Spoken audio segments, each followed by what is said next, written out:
Hello students, very good morning. तो मैं हूं प्रशांत गौतम। आई होप आप सब स्वस्थ होंगे, मस्त होंगे और बढ़िया होंगे। तो चलिए आज हम फार्माकोलॉजी में एक नया टॉपिक स्टार्ट करते हैं जो कि है एंटी मलेरियल ड्रग।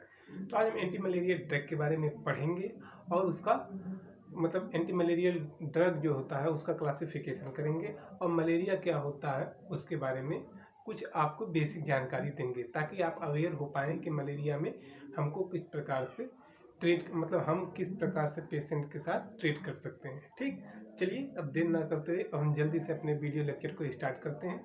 अभी हम केवल फार्माकोलॉजी में केवल क्लासिफिकेशन और डिफिनेशन को आपको समझा रहे हैं। जैसे ही हमारी पूरी फार्माकोलॉजी खत्म होती है वैसे ही हम आपको पुनः जो है क्या करेंगे, वैसे ही हम आपको पुनः जो है एकदम जीरो लेवल से फार्माकोलॉजी स्टार्ट करेंगे और सभी टॉपिक को उसमें समराइज करेंगे। तो आप जो है धैर्य बनाकर रखिएगा, हम आपको अच्छे से फार्माकोलॉजी समझाने वाले हैं और सिखाने वाले हैं। तो चलिए अब देर ना करते हुए अब हम जल्दी से स्टार्ट करते हैं कि मलेरियल ड्रग क्या होती है। तो मलेरियल ड्रग जो है ये देख लीजिए क्यों मतलब मलेरियल जो होती है, मलेरिया क्या होती है अब उसके बारे में हम समझेंगे। It is a parasitic Plasmodium. जो प्लाज्मोडियम एक प्रकार का क्या है, इसको पॉजिटिव एजेंट है जिसकी वजह से क्या होता है, मलेरिया होता है। Genus dare to transmitted human through the bite of infect female anopheles mosquito. Means इसका कहने का क्या मतलब है, एक बार हम फिर से पढ़ दे रहे हैं। It is parasitic Plasmodium genus that transmitted to the human through in the beside infected female anopheles mosquito। इसका कहने का क्या तात्पर्य है कि मलेरिया जो है एक फीमेल क्या होता है, फीमेल मॉस्क्यूटो होता है। ठीक, क्या होता है, फीमेल मॉस्क्यूटो होता है। फीमेल जो है एनाफ्लीज मॉस्क्यूटो होता है। वो क्या करता है कि जैसे फीमेल एनाफ्लीज मॉस्क्यूटो क्या होता है कि जैसे कोई पेशेंट मलेरिया से युक्त पेशेंट है उस पर वो बैठकर वहाँ से एक प्लाज्मोडियम क्या है, एक मतलब पॉजिटिव एजेंट है, इसी के द्वारा मलेरिया फैलता है। प्लाज्मोडियम एक प्रकार से जैसे हम कह सकते हैं कि अगर टीबी की बात करते हैं तो उसमें माइक्रोबैक्टीरियम ट्यूबरकुलोसिस के द्वारा टीबी फैलती है या टीबी होती है, ठीक वैसे ही प्लाज्मोडियम जो है यह एक मलेरिया का पॉजिटिव एजेंट है। मीन्स इसी के द्वारा मलेरिया फैलती है। तो फीमेल एनाफ्लीज क्या करेगा, फीमेल एनाफ्लीज जो इन्फेक्टेड पेशेंट है उस पर बैठेगा और वहाँ से वो ब्लड को सक करेगा, यानी कि ब्लड को अपने अंदर लेगा और जो है वो कोई हेल्दी पर्सन पर जाके बैठ जाएगा और वहाँ उसको मतलब क्या करेगा, उसको बाइट करेगा, काटेगा। तो वो जो उसके अंदर का जो ब्लड है वो जो मतलब प्लाज्मोडियम जो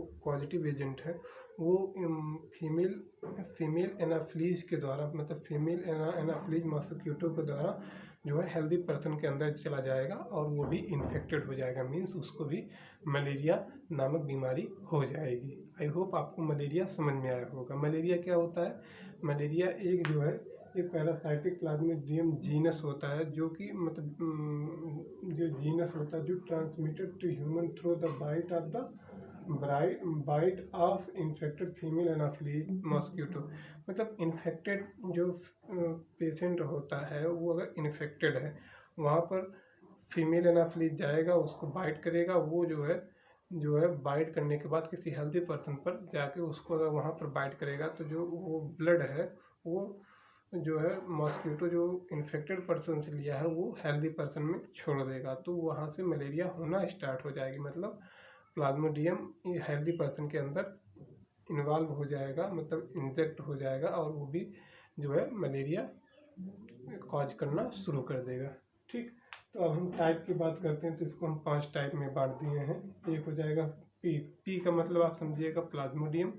तो Plasmodium falciparum, Plasmodium vivax, Plasmodium ovale और प्लाज्मोडियम मलेरिया और प्लाज्मोडियम नोलेसी। ठीक, प्लाज्मोडियम नोलेसी। एक बार फिर से हम दोहरा दे रहे हैं। Plasmodium falciparum, Plasmodium vivax, Plasmodium ovale, malaria और नो लेसी। तो ये हो गया क्या, ये हो गया टाइप। अब हम बात करते हैं इसके सिम्टम्स की। तो सिम्टम्स में अगर हम बात करते हैं तो वो जैसे मलेरिया होता है तो हमारी हम बॉडी को देखकर मतलब कि पेशेंट को देखकर कैसे आइडेंटिफाई कर पाएंगे कि उसको मलेरिया है या नहीं। तो उसको जो है फीवर होगा, चिल्स होगी मतलब ठंड लगेगी, और उसको मतलब सिर में बहुत ज़्यादा दर्द होगा, और वो जो दर्द है वो लगातार लगभग 15 दिन मेंटेन बना रहेगा। तो अगर वो मतलब वो परेशानी 15 दिन लगातार बन रही है मीन्स चिलिंग मतलब बॉडी को कंपकपाहट मतलब वो क्या कह सकते हैं कि फीवर लगातार 15 दिन बना है, ठीक। और जो है सिर में हेडेज बना है मतलब सिर दर्द हो रहा है और कंपकपाहट लगातार 15 दिन तक बनी है, तो मीन्स हम कह सकते हैं कि इसको मलेरिया हुआ है, ठीक। अब मलेरिया हुआ है तो अब हम क्या करेंगे, जब मलेरिया हो जाता है तो उसको ठीक करने के लिए जिस मेडिसिन का हम इस्तेमाल करते हैं जिन जिन मेडिसिन का हम इस्तेमाल करते हैं उसका कुछ क्लासिफिकेशन इस प्रकार से है। तो हम आपको केवल मलेरिया में डिफिनेशन बताते हैं, उसका क्लासिफिकेशन करवाते हैं ताकि आपको मेडिसिन अच्छे से लर्न हो पाए और याद हो जाए। तो इसकी जो है इसको हम कितनी कैटेगरी में बांट दिए हैं, सात कैटेगरी में। एक हो जाएगा अमीनोक्विनोलोन्स। तो अमीनोक्विनोलोन्स में कौन कौन सी मेडिसिन आ जाएगी, तो अमीनोक्विनोलोन्स में 7 कैटेगरी हो जाएगी, जो 4 अमीनोक्विनोलिन्स, 8 अमीनोक्विनोलिन्स, क्यूनोलिन, मेथालोन और आर्टेमेसिन और एराइलोल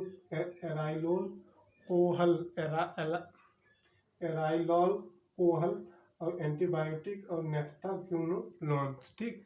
तो इसमें 4 अमीनोक्विनोलिन्स में हम बात करेंगे तो इसको हमने क्या रखा है, 2 इसमें मेडिसिन रखा है। एक ये आप याद करिएगा, इसमें नीन ज़्यादा आ रहा, आई एन ज़्यादा आ रहा, ठीक। तो आई एन ज़्यादा आ रहा, रुक जाइए एक सेकंड। आई एन मतलब इसमें सब में जो है आई एन जो है ये लास्ट में, शब्द के लास्ट में ये आई एन आएगा, INE, ठीक। तो इसमें 4 अमीनोक्विनोलोन्स में कौन सी 2 मेडिसिन आ जाएगी, क्लोरोक्विनोलिन और एमाइडोक्विनोलिन, ठीक। क्लोरोक्विनोलिन और एमाइडोक्विनोलिन्स। और 8 अमीनोक्विनोलिन्स में क्या आ जाएगा, प्रिमाक्विनोलिन, बुलाक्विनोलिन, टेफनोक्विनोलिन,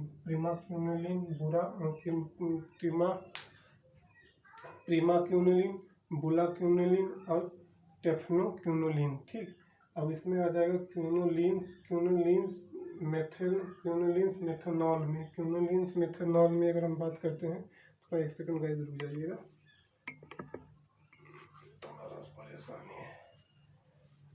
अगर हम बात करते हैं कि इसमें जो है क्विनोलिन्स मेथालोन में जो हो जाएगा, क्विनोलिन्स मेथालोन में हो जाएगा क्यूनिन,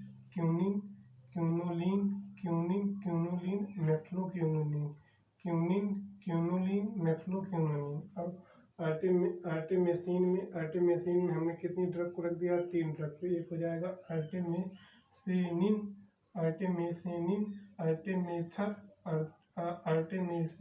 आर्टेमेथर और अर्टेथर। और ये हो जाएगा एल, क्या है एक बार फिर से आपकी दोहराइएगा,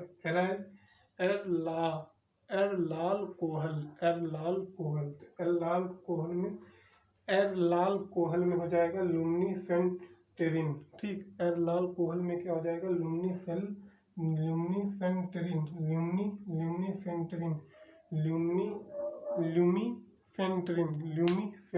और एंटीबायोटिक में हम कौन सी एंटीबायोटिक यूज करेंगे, डॉक्सीसाइक्लिन और जो है क्लिंडामाइसिन, डॉक्सीसाइक्लिन और क्लिंडामाइसिन। एक हो जाएगा नेफ्थाक्विनोलोन्स में हो जाएगा एटोवाक्विनोलोन्स। तो एक बार हम फिर से आपको जल्दी हम आपको रिवाइज करवा देना चाहते हैं पूरे टॉपिक को। तो मलेरिया क्या होता है, मलेरिया एक पैरासाइटिक प्लाज्मोडियम द्वारा फीमेल एनाफिलीज मॉस्किटो से ये फैलता है, मीन्स जो है कोई अगर इन्फेक्टेड पर्सन होता है तो वहाँ पर फीमेल एनाफिलीज जाके बैठ जाता है और वहाँ पर उसको बाइट करता है और वो जो है ब्लड जो है ले आके किसी हेल्दी पर्सन के अंदर इंजेक्ट कर देता है तो उसको भी मलेरिया हो जाता है। इसको हम 5 टाइप में डिवाइड कर दिए, falciparum, P falciparum, P vivax, P ovale और मलेरिया और नॉन लेसी। ठीक, इसमें जो है अगर सिम्टम्स की बात करें तो फीवर, चिल्स और हेडेक होता है, वो लगभग 15 दिन तक 10 से 15 दिन तक बना रहता है।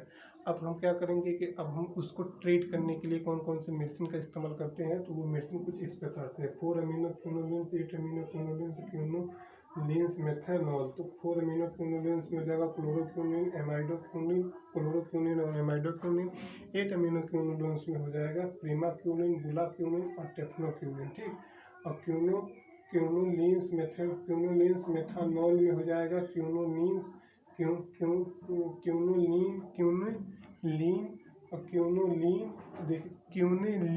क्यूनोलीन और मेफ्लोक्यूनिन। और आर्टेमिसिन में हो जाएगा आर्टेमिसिनिन, आर्टेमेथर और आर्टेथर। ठीक, और एरलाल कोहल में हो जाएगा लुम्नीफेंट्रिन।